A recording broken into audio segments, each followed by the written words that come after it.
In today's video, I'm going to teach you how to add a new contact in Xero. To get started, make sure you're signed into Xero and on any main screen. Look toward the top navigation and select Contacts. This opens your Contacts hub. From here, choose All Contacts so you can see the full list and confirm you're not about to create a duplicate. It's a good habit to search the list first. If the contact already exists, you can update it instead of creating a new one.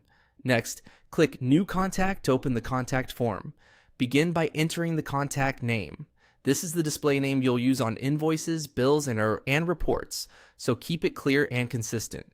If you work with both individuals and companies, decide on a naming style and stick to it to make searching easier. Add an account number if your organization uses internal IDs for customers or suppliers. This is optional in many setups, but it can speed up reconciliation and reporting. Choose a simple, consistent format that your team will recognize. Enter the first name and last name for your primary contact person. This helps when sending quotes, invoices, or statements, and it keeps your communication more personal. Then enter the email address and phone number. Double check spelling and number formatting here. Getting these right now prevents bounced emails and missed calls later. If the contact has a website, add it as well, so you and your team have quick access to their homepage or portal. If you operate in a region that uses business identifiers, like an ABN or ACN, enter those in their respective fields. If they don't apply to you, simply leave them blank. Where applicable, confirm the numbers are correct. Xero may validate them, and accuracy is important for tax and compliance. Add the addresses next.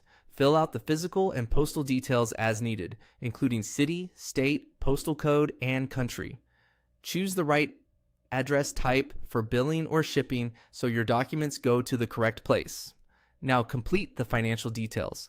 This is where you can set key defaults that carry through to transactions, such as preferred currency, tax settings, and payment terms. Accurate defaults here reduce repetitive data entry and help ensure consistency. Set up sales defaults to pre-fill items like default revenue accounts or tax rates on invoices you send to this contact.